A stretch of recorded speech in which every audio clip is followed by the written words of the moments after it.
a special session of one of the special initiatives taken by ISSMG on HTC capsule, that is like Heritage Time Capsule.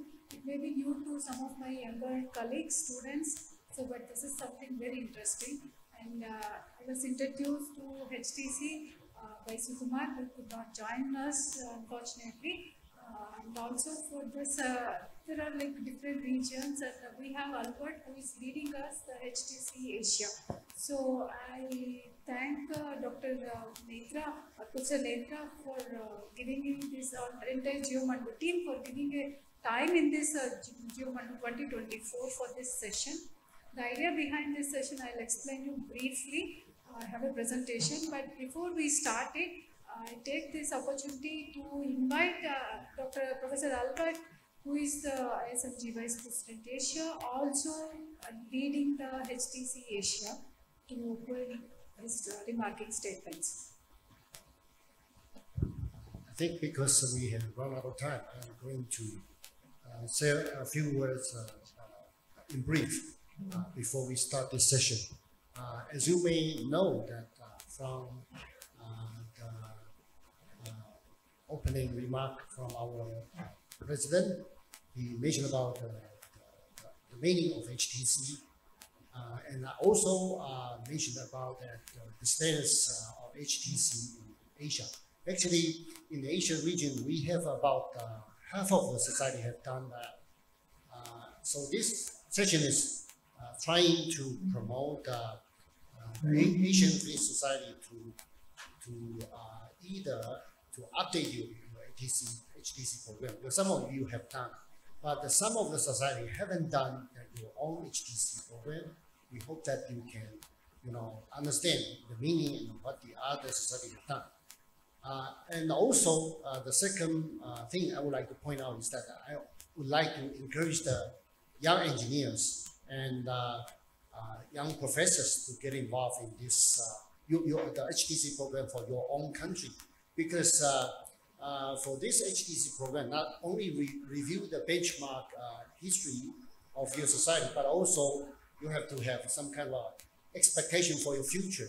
So the future belongs to you, young engineers, young professors. So try to get involved in this program in your country. I hope that we can have a fruitful outcome later. I would like to give the microphone back to Nilima. Thank you. Thanks, Albert. So for introductory remarks. So along with me, I also thank our panelists from 5 different nations. These are President of Indian Geotechnical Society, Anil Joseph, and Dr. Yong Kim from Korean Geotechnical Society. Unfortunately, could not join, but we have a video, a short presentation about the geohazards in Korea. And Dr. Mandeep Subedi from Nepal Geotechnical Society, and Engineer Amjad Ranka from Pakistan Geotechnical Society. I should thank them, they are the first one who responded with their presentation. And also Sabandhuji is trying to join online through Zoom, but his presentation is here with us. So the flow of this particular session, I just want to give you brief information. Brief information like the theme that we selected for this particular HTC session in this 2024 Geomandu is on geohazards, because as Asian countries, most of us, we know that how badly we are affected with the different kinds of geohazards. So this is a HTC session agenda. I was given 20 minutes, but I'll try to squeeze it because Prime Minister of Nepal is going to come, so for valedictory. So I was asked to squeeze it. So I just give you about the very brief introduction about this HTC of ISSMG. We know ISSMG started in 1936, and this is then all the member societies have been making a lot of contributions in sharing our knowledge through our conferences, learning from each other, and also trying to address our future challenges together. So it is like it's not just like another initiative of ISMG without borders. ISMG without borders. Like we are all has to work against making ourselves resilient for different kinds of geohazards as one nation. So without any boundaries. So that's the purpose of this particular session in this 2 days conference. So there is a HTC capsule project has been started, and around 60% of the member societies, we have 90 member societies, and in that like 50 to 60% 60%. This was what I know has been submitted their HTC documents. In the Asia, we have around 26, you correct me Albert, 26. In that also we have only couple of them have submitted, couple of them are maybe in preparation. So I'd like to, I was asked to help some of the national societies as well in making the time capsule document. So why is this geohazards in Asian region? So I don't go in detail because for the last 2 days we have been working on this. Even the pre-conference workshop of the GeoMandu 2024 was being focused on geohazards, so I will not go much. And we were going to hear 5 panelists from 5 nations in the South Asia, which is not an easy thing to bring them. And when I was telling Sukumar, he was being surprised, like how can 5 panelists, it's really not easy to bring 5 different nations to come and discuss about this particular thing. So we are thankful to all the panelists who are here, and also President ISSMG and Vice President Asia also. So the floor is open, especially for the young, research scholars, early career researchers, academicians, and everyone over here in the audience. Kindly interact, and you can ask anything. So I had a few informations, like if you look at the Asia, mostly 70% of the geohazards happening worldwide are completely concentrated in Asian countries, and also because of our population concentration, the risk is very high. So this is from the Asian Development Bank website, the data that I have taken by number of people affected. You can see how the Asian regions have been severely affected with respect to the estimated damage and also the casualties that we have.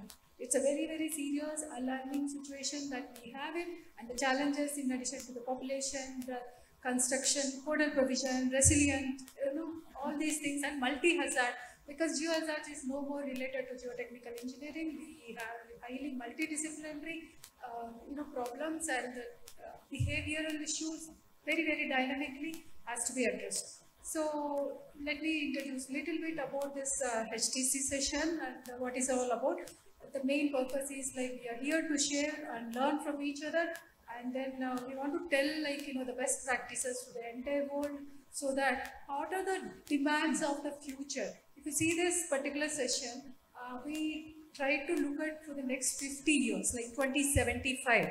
So what are the demands of the society in 2075? Let's think from that and do the kind of back analysis, and how are we doing it present to satisfy the demands, societal demands in addressing the 2075 scenario. So that is all about it. Actually, I was asked to take 100 years, but personally I felt 100 years is too much to think, even because we have so much of dynamic changes is happening in the materials research. So many new materials are coming up. We have highly advanced technologies are coming up into our analysis and the design. So a lot of research is happening in materials, analysis and design. So thinking of the next 100 years is something which is beyond my brain's capacity. So I told Sukumar that let me think only for the 50 years. So that's how I made it 2075.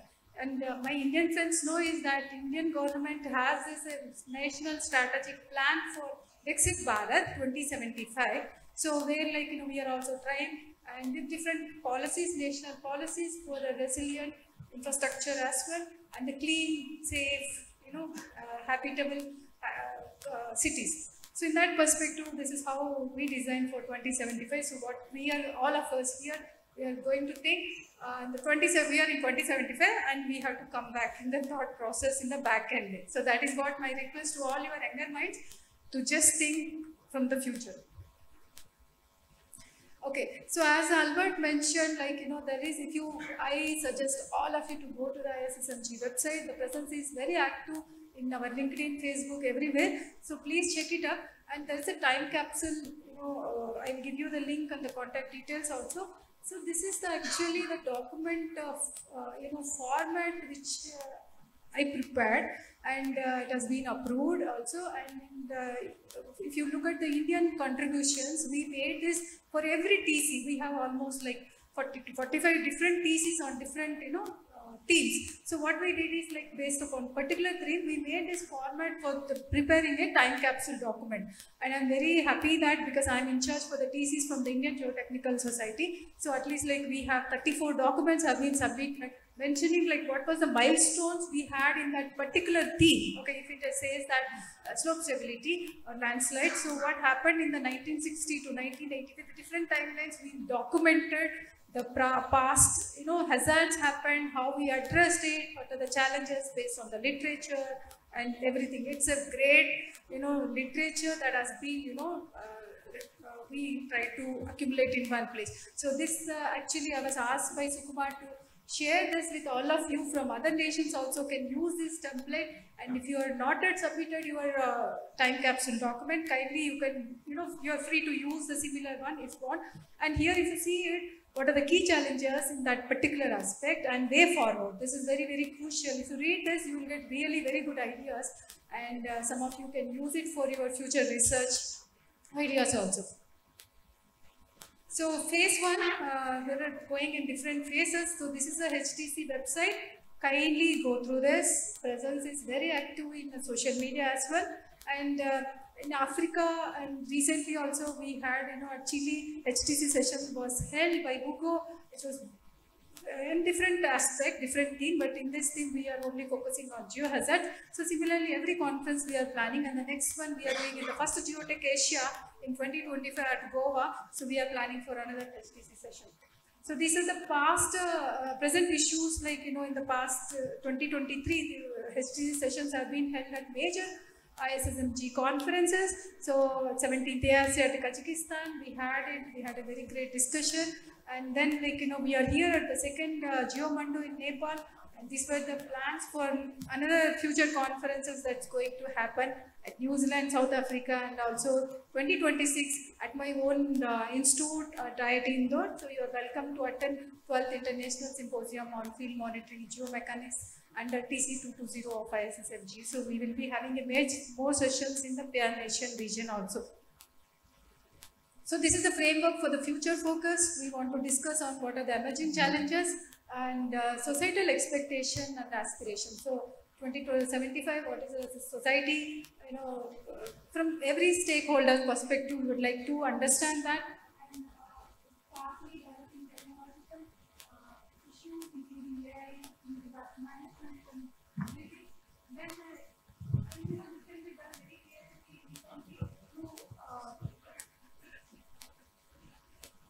so this can, even recently what happened was like role plays have been done at African conference.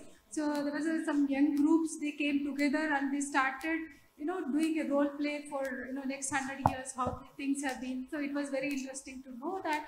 And then some of the philosophical approaches. So this is the framework which we are thinking for future focus. Okay. So with this, I am here today in this HTC session. So discuss the past and the future of geohazard landscape, more specifically in Asian terrain till 2075. Almost all our nations, all 5 nations who are representing today as a panelist have a common geomorphological setup, seismological setup. So the most of our geohazards are almost like same problem, and all of us are in the developing countries. So with the same kind of challenges like population, other challenges. So we are in a platform where we can discuss about each issue and most common addressing a common issue. So then it's like to highlight the importance of preparing a long-term geohazard risk. There was a presentation, keynote presentation, where there was a guideline for gabions, right, in Nepal. So similarly, we need to make a lot of guidelines in addressing this kind of geohazards. If you look at the landslide monitoring, so because I was representing BIS also, in that I was being assigned this task of developing a new code for landslide monitoring. So when I looked at it, we don't have any guidelines or any code in any of the country across the globe on monitoring aspects for landslide monitoring. So in addition to similar to that, there is one more thing. Like if you have a rock fall, this is very common problem in Nepal, in India, and also maybe in Pakistan also. So we have a big rock boulders. They roll down and hit the structure or something, the toe part, right? Some building or something. And for this kind of impact assessment from the huge rock boulders, we don't have a code for it. So of course in India we are using the Japanese road protection code, but that is also not complete. So for this kind of things we need lot of long-term geohazard risk. To address that we need lot of work to be carried out, and this is can be done in almost 3 different verticals. Like we need lot of research, there is a research group, and industry is also doing a lot of R&D nowadays, and then the policy makers. So all the 3 verticals have, the 3 stakeholders I can say, has to work very closely, and there should be lot of coordination, cooperation and communication between the 3 groups. And to introduce the time capsule, I think which I did it just before, and to explore what are the strategies for resilient infrastructure, building infrastructure, especially for major infrastructure like tunnels, bridges and hydropower projects, which are like having high risk in general and compared to other things. So how to address that. Next one, to learn from the global perspective, best practices and foster this regional collaboration. And we know that this is a highly multidisciplinary, multidimensional approach is required to address it. So we need to understand the fundamental physics. So without understanding the physics behind the problem, if you start giving a solution, as Mark was mentioning in his address in the yesterday's lecture, so like it's like soil is like a human being, right? Same as that. If you don't understand a person, some health issue, you cannot give a medicine. As simple as that. If you don't understand the physics behind this problem of that failure, or it can be landslide or anything. So understanding the physics behind the problem or any kind of geohazard is at most important, so that we can provide the highly cost-effective, sustainable, and the best possible mitigation approach.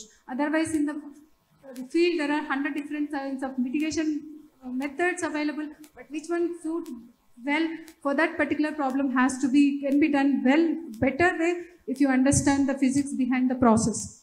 And we want to also explore the social, cultural, environmental impacts of the cascading geohazards. As somebody was asking me after my keynote, actually it's nothing. Nowadays it's not like just one particular hazard. It's a combined hazard. It's like cascading effect. So all these things has to be understood. The timeline, the hazard chain has to be understood. So if you want to come up with proper risk reduction and mitigation strategies. So this is only possible because we have to address, and it's many people are involved. It is a multi-dimensional, expertise is required. So we need lot of cooperation, and among all of us, coordination, cooperation, communication, and conversation. As Professor D.N. Singh's talk, also mentioned, like it is completely related to biology, chemistry, and other things. So nowadays the problems are so complex, where multidisciplinary approach is something very must. So otherwise we cannot solve the problem. The main questions for today, this is the takeaway. I request if anybody want to take a picture, please feel free to take the picture, or the slides I will leave it with the GeoMandu team. So you can also take it up. This is freely available. And what geohazards we'll have to mitigate by 2027. This is actually kind of national level process, I can say, or a policy kind of thing. Every country should have thought about it like 2075, or every society might have thought already. I'm not aware, which we are going to listen to our panelists today. So 2075, which of these, okay, India will not be going to have any more landslides, or like, we are completely earthquake resistant constructions, okay. So we are like something with zero risk, okay. So we don't want anybody to lose their life. We don't want our land. We should not lose our land, because land is also equally precious. So this is what kind of policy, what societal goals for 2075, and how as a geotechnical engineers, how we are going to support or contribute. What future geohazards will be the greatest risk, and how can we prepare for it? So it is just questions here. Don't ask me the answers. So it is all the questions for us to think, okay. And what is preserving current knowledge essential? So what are we doing it, what is our literature or the knowledge, best practices that what we are having now, is it really sufficient, or what are we going, whether our focus and direction are same in line with our goal is what we have to think about it. And what can past advancements teach us? This is very, very important. So generally many a times what I observe as a researcher or a teacher at IIT Indore, the case studies, of course we are very thankful that ISMG case study journal, we have it, but case studies has to be documented because there is so much of work that we are seeing from the industry also. So but that particular, the practices, sometimes people give a solution just putting their common sense, maybe the best solution also. So those kind of things need to be that can help our future generations to look back, learn from that, what investments, actions are needed now for a resilient 2075. I think Mandeep will add more on that. So with this, I'll hand over this to our panelists. We have 5 panelists today, but among that, 2 could not join in person, but they sent the recorded lecture and the slides. So I'll start in the alphabetical order of the nation. So first one is going with Dr. Anil Joseph, President, Indian Geotechnical Society. Dr.